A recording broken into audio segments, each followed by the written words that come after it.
praises to Yahweh, Bashim, Yahushua, Bashim, Kwadash, the ones, the apostles and the elders, at GMS, the rule and teach well in the scriptures, salutations to my Akim that are doing this work in truth and in faith and in all sincerity. Today's lesson will be about basically our people, which are you Negroes, Latinos, and Native Americans, and the correlation between now and Egypt. Whereas the Lord removed us in times past out of the land of Egypt,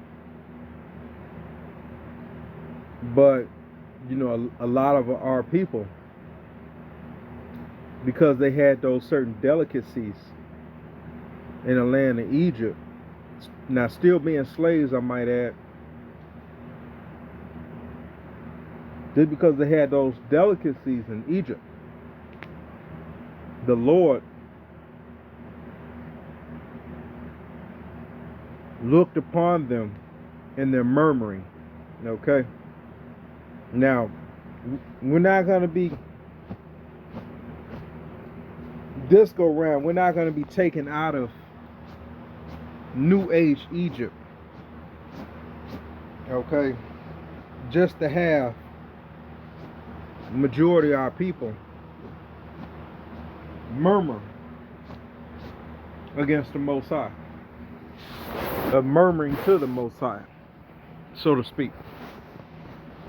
And so, this is, get right into it.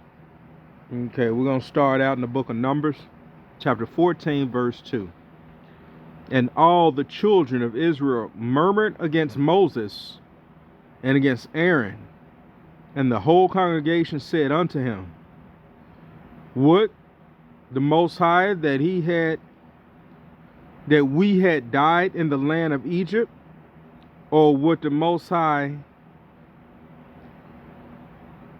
had we died in the wilderness, or would the Most High we had died in the wilderness?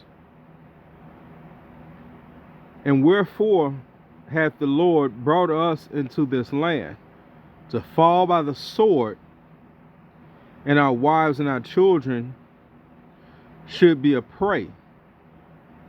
Were it not better for us to return to Egypt? And so, yeah, that's the point. Okay? That's the point. There was a lot of conflict going on with the children of Israel at that particular point. Okay? Not all of Israel murmured against the Most High. Okay? But it was that mingled with a lack of faith. All right, so they got pulled out of Egypt to not even see the promised land, which was given to us by Yahweh Yahushua. All right, and so that's where the journey went from Egypt into Israel. Okay, you got to remember that Israel became a nation in Egypt. All right, this is before we went into our lands, this particular time. So, that correlation, just like what happened then, the Lord is going to have mercy on who he has mercy on, and that's the elect, the 1/3, the 144,000. Lord willing, I'm part of that number. And so this is what the Lord is basically doing. He is omnipotent, and so very perfect in all his ways. All right, so as a father, such just as a son. Okay, so our big brother Yahushua is perfect in all his ways as well. All right. Hence, the keys to both life and death, and everything in between, are in the hands of Yahweh Shai for completing the task of bringing the nation of Israel back to the Most High.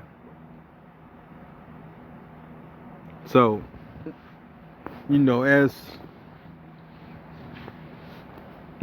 this would go, Akim and Nakwakim, the Lord is gonna do something similar, except for the 2/3 won't even be able to make it into the promised land. They will be destroyed before New Jerusalem is erected. Okay, so I just want to put that thought there. All right. The new, how your mindset on this, the New Jerusalem. All right. This is what we're hoping for. This is the patience and the faith of the saints. Okay. That we are made perfect, so that we're not going off and we're not breaking the Most High's laws anymore. That in itself is a treat. Okay. But to be rulers again on the planet, not only to be rulers, but to have everything subject unto you. And when I say everything, I do mean everything. Okay? Everything subject unto the powers. And so we, as men of the Lord, we need the salvation, because this world is getting nastier and nastier. And basically,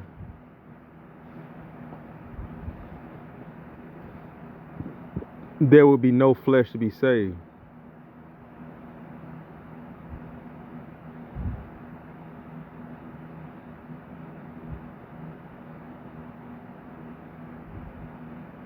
Let's get that.